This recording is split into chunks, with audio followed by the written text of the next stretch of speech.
Okay, सो scikit learn की series पे अब एक नए मॉडल को देखते हैं। ओके, तो मेरे सामने एक प्रॉब्लम स्टेटमेंट है जिसमें लिखा हुआ है कि you need to use a random forest classifier. Okay, मतलब जो मॉडल हम इसमें यूज़ करने जा रहे हैं वो है रैंडम फॉरेस्ट। ठीक है, किस लिए? To predict whether a person is likely to purchase a product based on a certain feature like age, gender and estimated salary. देखो, ये जो क्वेश्चन है ना, ये जो प्रॉब्लम स्टेटमेंट है, ये प्रॉब्लम स्टेटमेंट आपने पहले भी देखा हुआ है ना, बट आपने दूसरे मॉडल्स इस पे इम्प्लीमेंट करके इसकी एक्यूरेसी और इसका एक मॉडल डिज़ाइन किया था। ठीक है, तो साइकिट लर्न में क्या होता है कि एक ही प्रॉब्लम स्टेटमेंट, एक ही प्रॉब्लम को आप अलग अलग मॉडल से आप डिफाइन कर सकते हो, उसको कंप्लीट कर सकते हो।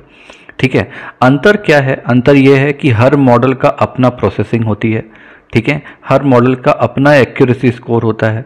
ठीक है, कोई जल्दी प्रोसेस करता है, कोई लेट करता है, किसी का तरीका डिफरेंट होता है, कोई दूसरे तरीके से करता है, लेकिन आउटपुट आपको लगभग सेम ही मिलता है। वो आप पे डिपेंड करेगा कि आप क्या चूज़ करने वाले हो। कई बार क्या होता है कि जैसे अलग अलग प्रॉब्लम के हिसाब से हम अलग अलग मॉडल लेते हैं, लेकिन कई बार प्रॉब्लम एक रहती है, उसके हिसाब से मॉडल भी आप अलग अलग ले सकते हो। ठीक है, वो आपकी चॉइस पे डिपेंड है।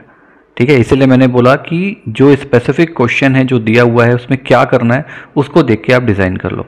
ठीक है, तो हमने पिछले कुछ मॉडल्स इस क्वेश्चन के बेसिस पे देखे हैं। अब रैंडम फॉरेस्ट को भी हम इस पे इम्प्लीमेंट करेंगे और सेम आंसर निकालेंगे, बस तरीका डिफरेंट हो जाएगा। ठीक है, तो देखो ये रैंडम फॉरेस्ट को आपको कैसे यूज़ करना है मैं ये आपको दिखा देता हूँ। अब इसमें देखो फीचर में क्या क्या दिया हुआ है कि परचेज तो हमारा प्रोडक्ट क्या हो गया, टारगेट हो गया, और फीचर क्या क्या दिया है, एज, जेंडर और सैलरी। ओके, मतलब यहाँ पे सारा खेल किस चीज़ का है, यहाँ पे एक न्यूमेरिक का खेल है और दूसरा पांडास का खेल ले लो। ठीक है, वैसे हम कोई डेटा इंपोर्ट नहीं करने वाले, लेकिन फिर भी हम यहाँ पे सबसे पहले इंपोर्ट पांडास, या एक काम करते हैं अपन पहले सीधे डायरेक्ट इस पे वर्किंग करते हैं। ठीक है, मैं बोलता हूं from sklearn dot model selection. भाई आप ट्रेन टेस्ट स्प्लिट इंपोर्ट कर लो क्योंकि ट्रेनिंग टेस्टिंग इसकी करनी है, तो सिंपल ट्रेन टेस्ट स्प्लिट ये हम सब मॉडल पे करते हैं, तो हमने उसको इंपोर्ट कर लिया। सेकेंडली, मुझे ट्रेनिंग टेस्टिंग किस मॉडल के बेसिस पे करनी है, तो वो करनी है रैंडम फॉरेस्ट क्लासीफायर के बेसिस पे। तो फिर से मैं करूंगा फ्रॉम sklearn। अब sklearn में रैंडम फॉरेस्ट क्लासीफायर कहाँ पे होता है? वो होता है assemble के अंदर, ENSEMBLE। ठीक है, इस पे गलती मत करना क्योंकि मैं यहाँ पे बहुत गलती करता था, यहाँ पे ए लगा देता था। ठीक है, तो आप क्या करना, टैब यूज़ करना, साइकिट लर्न के बाद sklearn के बाद टैब यूज़ करना और एनसेम्बल वहाँ पे आ जाएगा। मैं डायरेक्टली यहाँ पे लिख दे रहा हूँ ताकि स्पेलिंग मिस्टेक ना हो। ओके, इसके पास से मैं इंपोर्ट करूँगा random forest classifier, capital RANDOM, forest में कैपिटल FOREST और क्लासीफायर में कैपिटल CLASSIFIER। ठीक है, अब मुझे एक काम और करना है।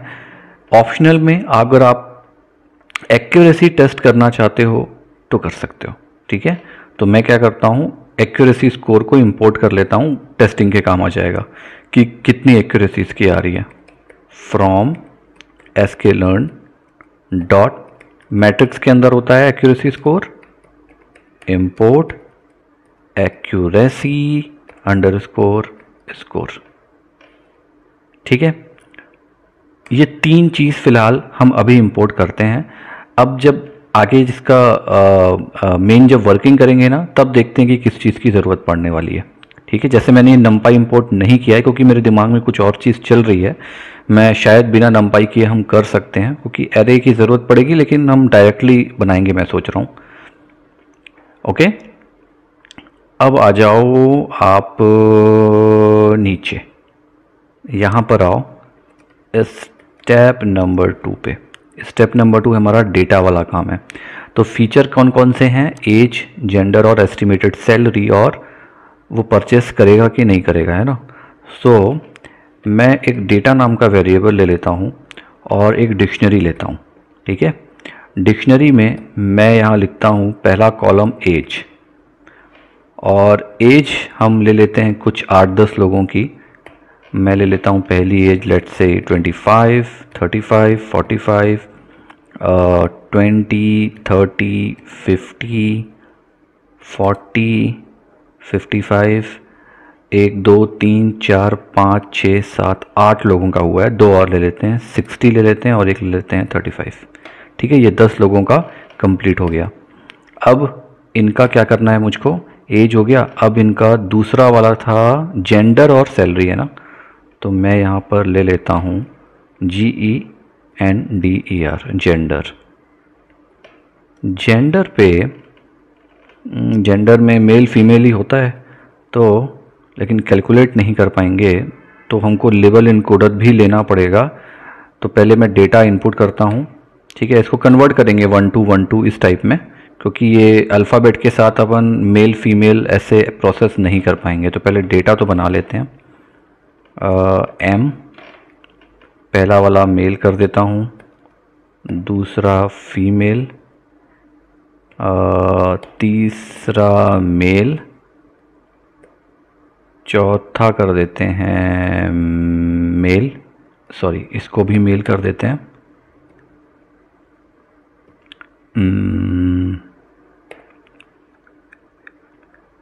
फीमेल, ओके, 1 मिनट मैं इसको यहाँ ले आता हूँ।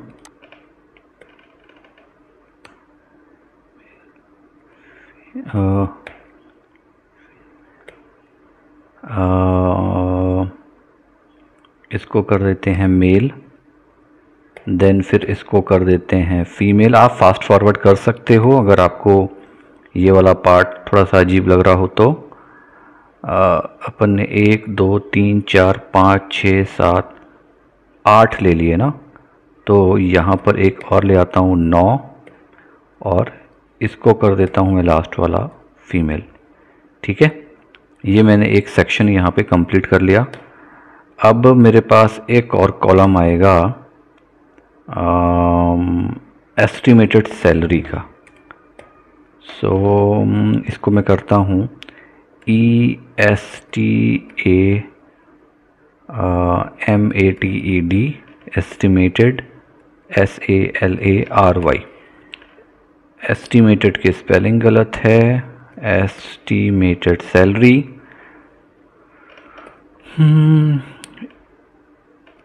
ओके, अब पहले वाले की सैलरी ले लेते हैं 30,000। नम लॉग बंद हो गया था। 30,000, दूसरे की 40 ले लो, तीसरे की ले लो 60,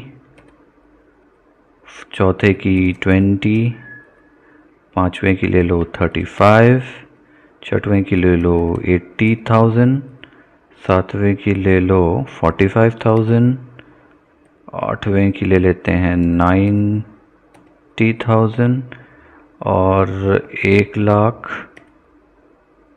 ओके, और 50,000। 10 ये हो गया 10 पॉइंट। इसको मैं थोड़ा सा लाइन अप कर देता हूँ ताकि देखने में थोड़ा सा अच्छा लगे ये।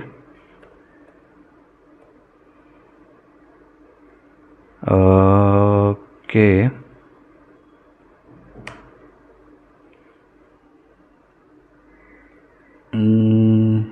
ठीक है, ये मेरा डेटा जो है लगभग रेडी हो गया। ये जेंडर और एस्टिमेटेड सैलरी।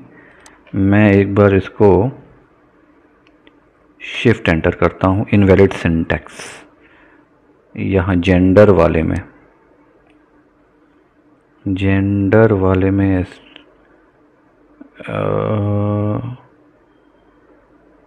जेंडर वाले में ये कुछ सिंटैक्स, रुक जाओ, कुछ इंडेंटेशन का ही इशू हुआ होगा। 1 मिनट, ये ओपन तो हुआ है, ये कहाँ से आ गया? ओके, ना ओके है, ठीक है। मैं फिर से शिफ्ट एंटर करता हूँ, ओके, पैरेंथेसिस एक बार और आ गया ये। ओके, ये एक एक्स्ट्रा है, ठीक है, शिफ्ट एंटर। ठीक है, देखो मैं क्या है, मैं कोई चीज़ को कट नहीं करता, रीज़न यही है कि ताकि आपको एरर समझ में आए जब आप डेटा पे काम करो। ठीक है, वीडियो एडिट करके डालना बहुत आसान होता है यार, ट्रबल शूट करना मुश्किल है। ठीक है, मैं थोड़ा स्लो पढ़ा रहा हूँ आज।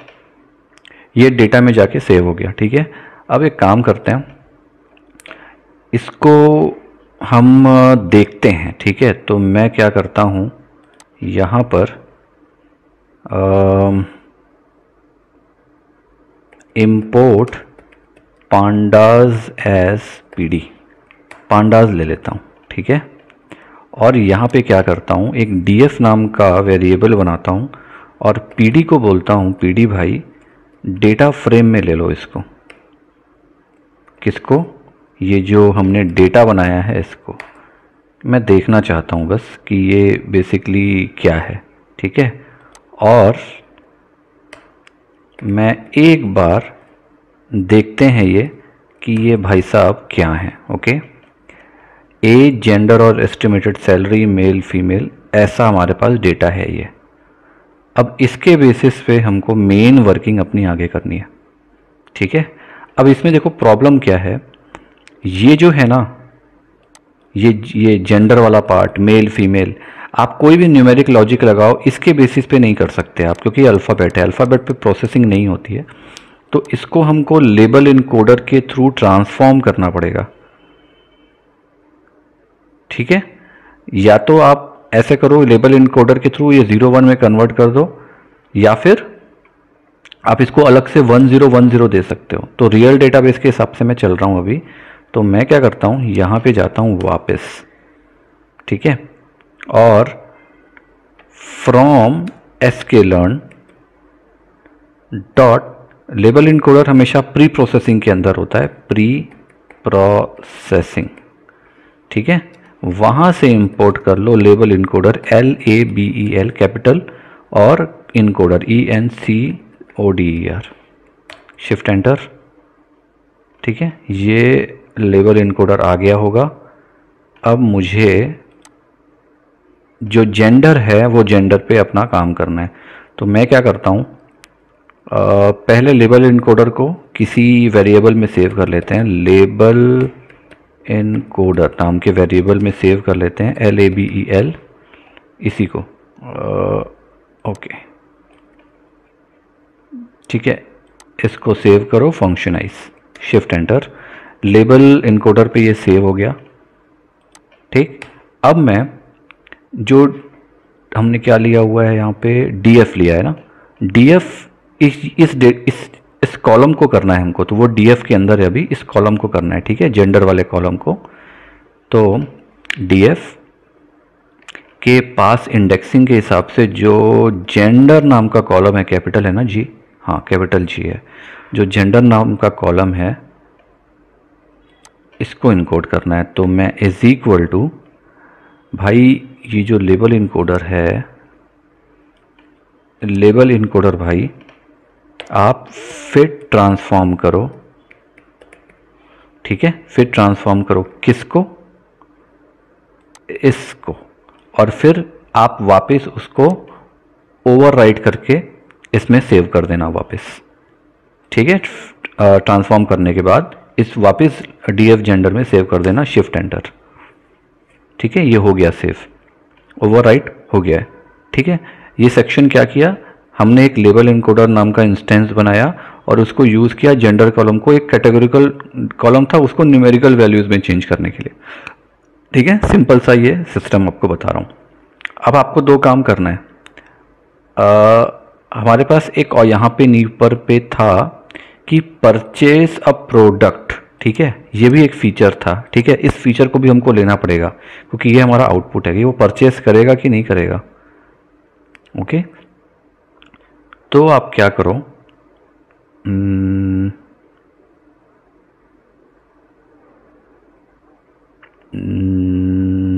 हम ये कर सकते हैं कि, लेकिन फिर चक्कर ये होगा एक काम करो यार, यहाँ पर ना एक और कॉलम बनाओ, ठीक है। मैं एक और कॉलम बनाता हूँ, ओके।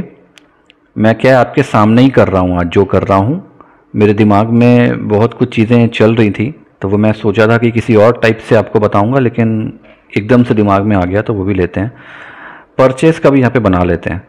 उसने लिया या नहीं लिया, नहीं लिया 0 और लिया 1, ऐसे कर लेते हैं। तो 10 वैल्यू अपने को चाहिए, तो मैं यहाँ परचेस्ड नाम से भी एक बना लेता हूँ, ओके। और इसको कर देता हूँ 10 पॉइंट चाहिए मुझको, 10 वैल्यूज़ है। तो 0, 0, 1, 0, 1, 1, 0, 1, 1, कितना हो गया, 1, 2, 3, 4, 5, 6, 7, 8, 9, एक और ले लो 10, ये हो गया, ठीक है। मैं फिर से डेटा पे ओवरराइट कर रहा हूँ, ओके। इसको फिर से देख रहा हूँ, ये देखो यहाँ पे टेबल पे आ गया ये परचेस वाला कॉलम। अब लेबल इनकोडर पे इसकी हमको ज़रूरत नहीं है, फिर भी शिफ्ट एंटर कर लो। अब क्या करना है आपको, ये टारगेट वेरिएबल है, ओके, इस पे ही खेल खेलना है। तो इसको आपको इस पूरे के पूरे कॉलम से हटाना पड़ेगा, उसको एक टारगेट वेरिएबल में सेव कर लो। आप y बना के सेव कर लो, x बना के सेव कर लो, ठीक है। हम क्या करते हैं, जैसे आपको ये डेटाबेस मिलेगा ना, तब मैं चाह रहा हूँ कि ये जो 3 कॉलम है, ये 3 कॉलम हमारा टेस्टिंग ट्रेनिंग के लिए काम आ जाएगा, ठीक है। ट्रेनिंग के लिए ये भी काम आएगा, बट इसको हम x में ले लेंगे ये 3 कॉलम को, और इसको y पे ले लेते हैं। तो या तो इस कॉलम को आप अलग से निकाल लो, या तो, है ना, दोनों को अलग अलग निकाल लो, या तो इसी में से इसको हटा लो। कैसे हटाओगे, देखो मैं एक ट्रिक बता रहा हूँ आपको। जैसे मैंने x लिया एक वेरिएबल, और इस x में मैं इन दोनों को, इन तीनों को लेना चाह रहा हूँ, ठीक है। तो मैं क्या करूँगा, यहाँ पर इज इक्वल टू df नाम से हमने लिया है ना, df नाम का टेबल है ना, df को बोलूँगा भाई ड्रॉप कर दो, ठीक है। ड्रॉप, किसको ड्रॉप करोगे, इस परचेस्ड को, परचेस्ड, ठीक है। और इसकी जो एक्सिस है, EXIS होती है, इज इक्वल टू 1, ठीक है। एक्सेप्ट हमने इसको हटा दिया है, राइट। उसको हटा के बाकी सब जो है वो x में सेव हो गया। अब अगर मैं y की बात करूं, तो y में मैं क्या करूंगा, ये जो परचेस्ड वाला कॉलम है, इसी कॉलम को y में बना लेता हूं। तो मैं फिर से df को बोलता हूं कि df भाई आपके पास में, ठीक, अभी देखो ये df में सेव नहीं हुआ है, ये x में सेव हुआ है, ठीक है। तो df के पास जो परचेस्ड का कॉलम है वो एज इट इज़ है। तो अब मैंने बोला कि df के पास जो परचेस्ड के अलावा जो 3 कॉलम है, उन 3 कॉलम को x में सेव करवाओ। अब मैं y को बोल रहा हूँ कि df में जो परचेस्ड का कॉलम है, ये वाला कॉलम, इसको आप y में सेव कर दो, ठीक है। ये मैं शिफ्ट एंटर कर देता हूँ, x और y में सेव हो गया मेरा डेटा। क्लियर, यहाँ पे कंफ्यूज मत होना, ये सिंपल तरीके से मैंने आपको शॉर्टकट बताया। इसमें मैंने छोड़ दिया और उसको एक्स्ट्रा वाले को यहाँ पे ले लिया, ओके। अब मेरा काम क्या है, डेटा बन गया, लेबल इनकोडिंग हो गई, x और y में सेव हो गया। अब मुझे ट्रेन टेस्ट स्प्लिट करना है, तो मैं फिर से x ट्रेन लेता हूँ, x train, then y train, नहीं sorry, x train, x test, TEST, then y train और y test, okay, is equal to train, इसको उठा लो, ऊपर से जाओ, कॉपी पेस्ट कर लो, या लिखना है लिख लो, ट्रेन टेस्ट स्प्लिट, ओके। किसको करना है आपको, x को करना है और y को करना है, x y, ठीक है। और हमेशा मैं क्या बोलता हूँ, कितने % डेटा को करना है, आप 80% डेटा की ट्रेनिंग करा लो, 20% डेटा को टेस्टिंग पे लगा दो। तो टेस्ट साइज हमारा कितना हो गया, 20% लोगे तो 0.2, ठीक है, 0 मतलब 20% डेटा को हम टेस्टिंग पे लगा देते हैं यहाँ पे। ठीक है, और हमेशा मैंने बोला है रैंडम स्टेट ले लेना ताकि रिप्रोडक्टिबिलिटी बनती रहे। Random state is equal to 42। ठीक है, इसका भी लॉजिक में ना एक अलग सी वीडियो बना के समझाऊंगा, खैर उसमें टाइम में मैं भूल भी जाता हूँ, बट इसको आप हमेशा ले लिया करो। ओके, ये मैंने ट्रेन टेस्ट स्प्लिट कर दिया। ठीक है, 20% जो टेस्टिंग है वो किस पे होगी, इस चीज़ का भी ध्यान रखना। 80% की टेस्टिंग किस में हो रही है, 80% की टेस्टिंग हो रही है एक्स ट्रेन में और वाई ट्रेन में। इस चीज़ का ध्यान रखना, एक्स ट्रेन और वाई ट्रेन में 80% की टेस्टिंग हो रही है और 20% की टेस्टिंग किस में हो रही है, एक्स टेस्ट और वाई टेस्ट में। ठीक है, ये एक छोटा सा कन्फ्यूजन है, एक कमेंट आया था तो मैं बस उस पर ही आपको फिर से रिपीट कर दे रहा हूँ। ठीक है, अब आ जाओ, डेटा को हमने स्प्लिट कर दिया ट्रेनिंग पार्ट पे, ट्रेनिंग सेट्स पे, एक टेस्टिंग होगा और एक ट्रेनिंग होगा। ठीक है, अब मैं जो हमारा क्लासीफायर था रैंडम फॉरेस्ट क्लासीफायर, इसको कॉल करते हैं और बोलते हैं भाई साहब अब आप अपना काम शुरू करो। ओके, एक मिनट मैं इसको कॉपी करता हूँ यहाँ से, टाइम बचेगा। ओके, कॉपी, नीचे आओ नीचे आओ नीचे आओ। ओके, एक मॉडल, एक वेरिएबल बनाते हैं, हम बनाते हैं RF रैंडम फॉरेस्ट क्लासीफायर नाम से एक मीनिंगफुल वेरिएबल बनाओ। रैंडम फॉरेस्ट क्लासीफायर को कॉल करो, फंक्शनाइज करो और जो उसके नंबर ऑफ एस्टिमेटर्स हैं उसको आप 100 कर दो। क्या है मैं बता रहा हूँ, ESTIMATORS,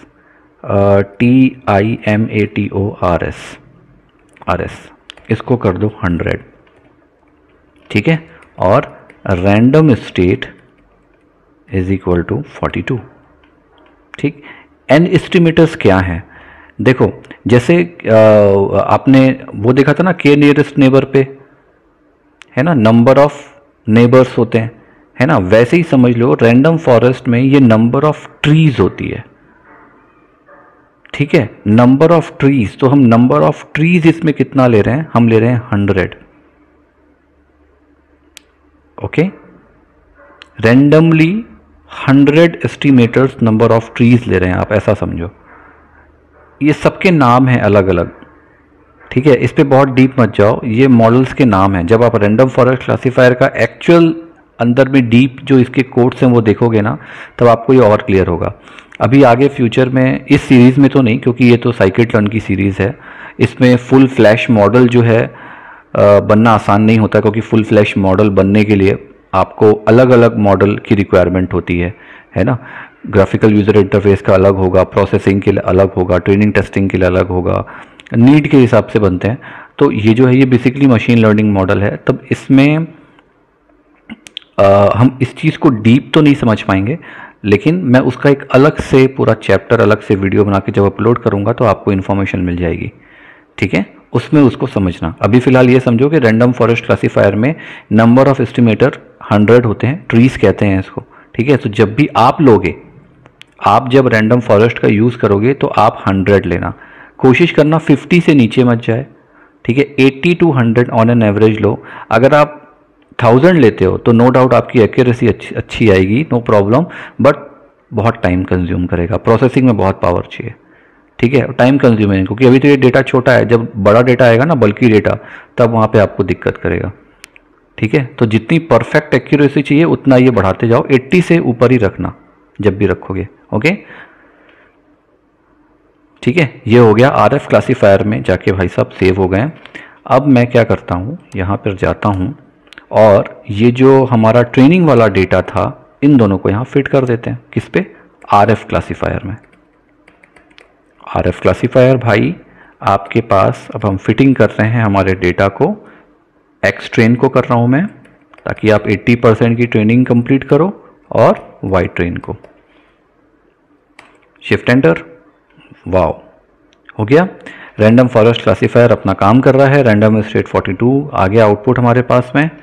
ठीक है, अब आ जाओ आप, ये हो गया हमारा काम। ठीक है, अब मैंने एक और एक्यूरेसी स्कोर लिया था ना मैंने, तो एक्यूरेसी स्कोर पे भी देख लो कितनी इसकी एक्यूरेसी आ रही है, वो भी देख लो।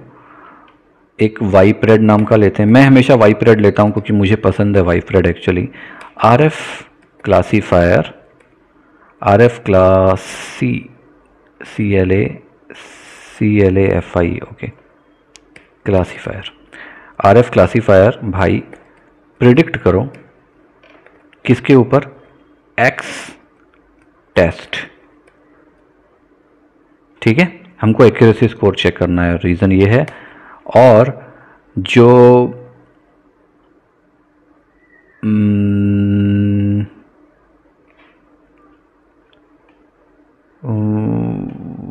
के इस पे वाइपरेड है ना, तो मैं एक्यूरेसी स्कोर को कॉल करता हूँ, ये जो हमारा ये वाला, ओके इसको, ठीक है। और इसके पास से एक्यूरेसी स्कोर चेक करते हैं।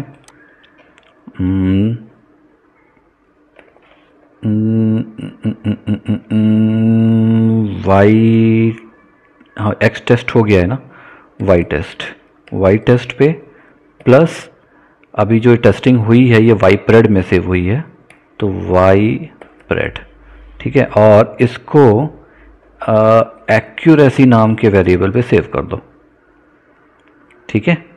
मैं शिफ्ट एंटर दबाता हूँ, ओके सक्सेसफुली रन हुआ। अब मैं एक बार प्रिंट करता हूँ कि प्रिंट ये करते हैं, फॉर्मेट करते हैं पहले इसको, और यहाँ पे मैं लिखता हूँ कि accuracy of random forest classifier जो भी है उसको डिक्शनरी एक्यूरेसी, ठीक है ये वाला, राइट। अब इसको शिफ्ट एंटर करते हैं, 0.5, ठीक है परफेक्ट है, कोई दिक्कत नहीं, एक्यूरेसी स्कोर है, ओके ये आ गया। अब मुझे क्या करना है, इसकी टेस्टिंग, एक्यूरेसी स्कोर होगी टेस्टिंग, मैंने बोला था टेस्टिंग भी करके दिखाऊंगा मैं। तो इनपुट लेते हैं, यूज़र इनपुट लेते हैं और उस पर अपन टेस्टिंग करेंगे। यूज़र इनपुट में हम 3 चीज़ ले लेते हैं, एज, जेंडर और सैलरी, और उसके बेसिस पे डिसाइड करेंगे कि ये परचेस कर सकता है कि नहीं, ओके। 0101 है हमारे पास इनपुट, ठीक है। तो मैं यहाँ पे ले लेता हूँ एक यूज़र जेंडर इनकोडेड, क्योंकि मुझे वो जो जेंडर था ना वो जेंडर को भी समझना है, राइट। सो मैं लेबल इनकोडर को बोलता हूँ इनकोडर, ठीक है, कि भाई अब आप ट्रांसफॉर्म कर दो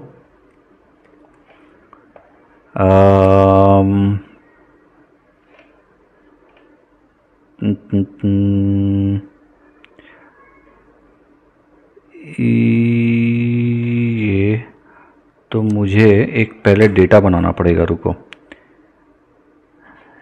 एक मिनट। डीएफ जेंडर हमने लिया था ना, डीएफ जेंडर, ओके।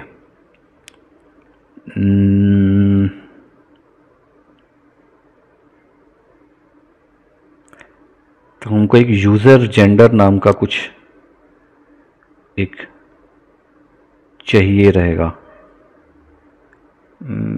यूज़र की एज चाहिए,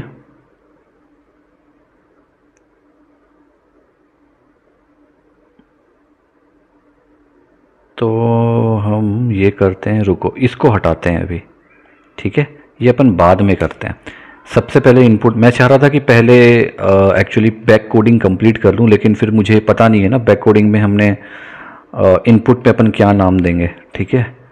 तो मैं यहाँ पे ले लेता हूँ यूज़र इनपुट, वो मैं जैसे आपको सिखा रहा हूँ ना मुझको वैसे ही सिखाना पड़ेगा, मैं कुछ और तरीका सोच रहा था एक्चुअली, ठीक है। यूज़र एज नाम का हम एक वेरिएबल बनाते हैं जिसमें हम इंटीजर लेते हैं, क्योंकि यूज़र एज तो इंटीजर में ही आएगी, फ्लोट भी ले सकते हो आप, 10.5 साल 11.5 साल, मैं इंटीजर ले रहा हूँ, ठीक है।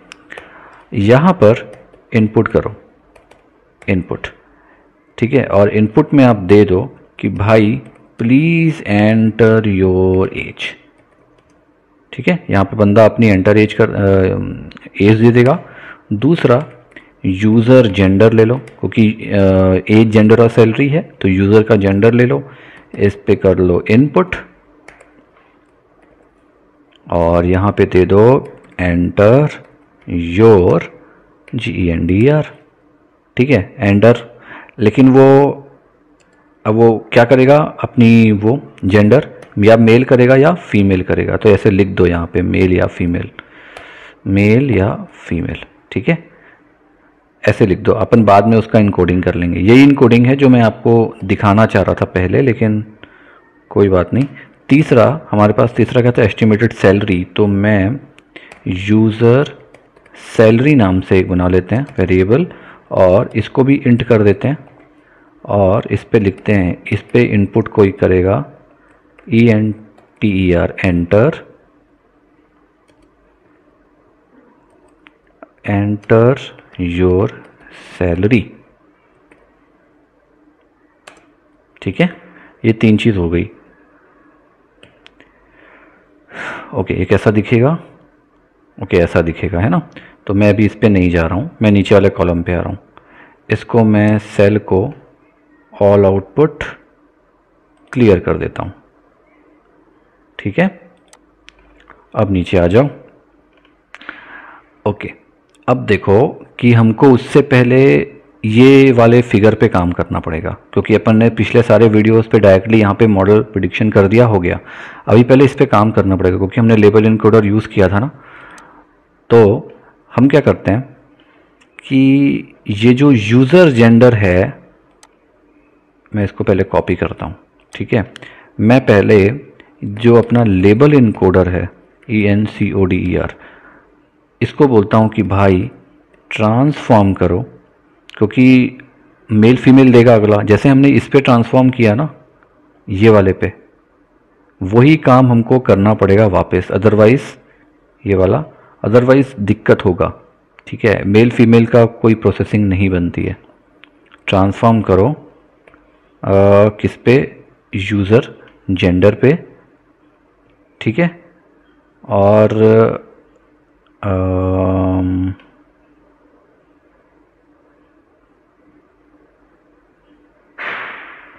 एक तो यूज़र जेंडर, लेकिन यूज़र जेंडर तो बड़ा होगा, तो मुझे यहाँ पर इसकी एक इंडेक्सिंग को लेके यहाँ पर इंडेक्सिंग देनी पड़ेगी।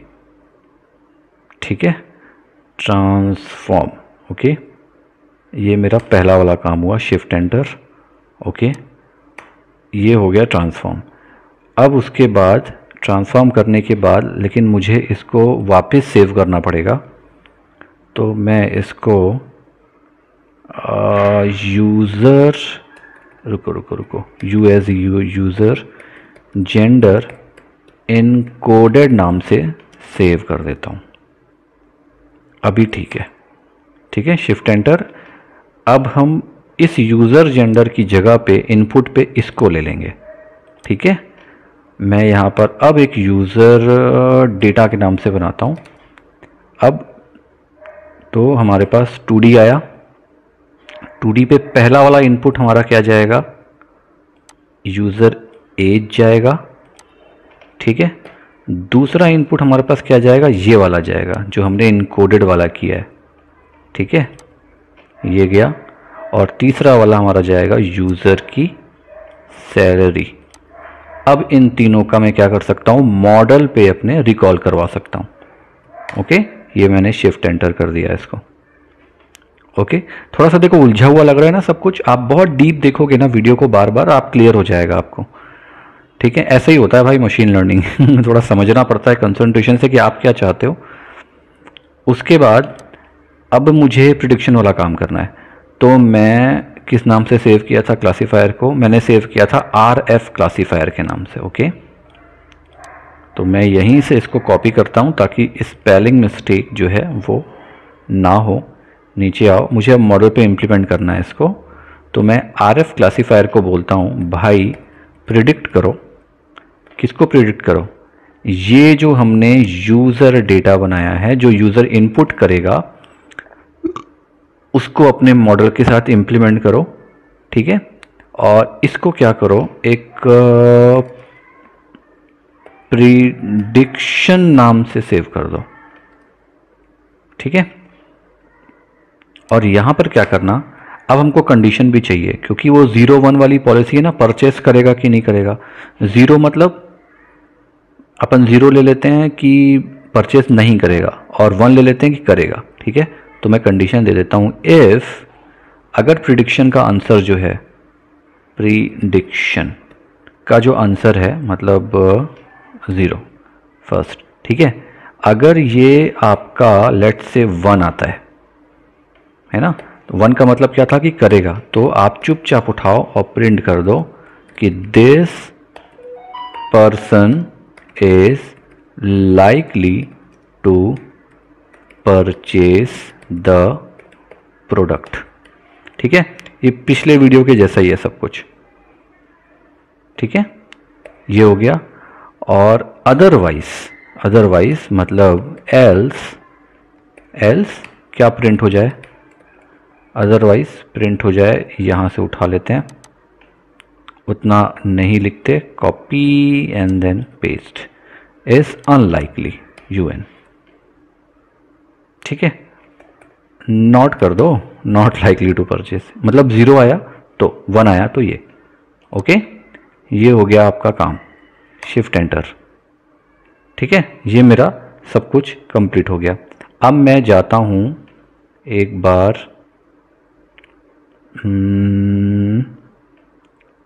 इसको रन करते हैं, ठीक है। तो मैं क्या करूंगा, ये जो इसको उठाता हूं, रुको, इसको सेल व्यू, इंसर्ट, एडिट में मर्ज सेल बिलो, ओके। फिर यहां रखता हूं, एडिट करो मर्ज सेल बिलो, ठीक है। अब मैं इसको एक बार रन करता हूं।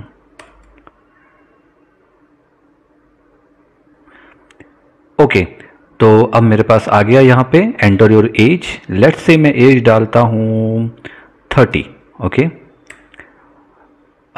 Enter your gender, male female, हमने डाल दिया मेल। और एंटर योर सैलरी में डाल देता हूँ लेट्स से 80,000, ठीक है। Then enter. ओके, ये जो एरर है ना, इस एरर को भी भूल जाओ, ठीक है। इस पे दिमाग मत लगाओ, क्योंकि ये किसी और रीज़न की वजह से है। मेन हमारा जो आउटपुट है वो ये है, ठीक है।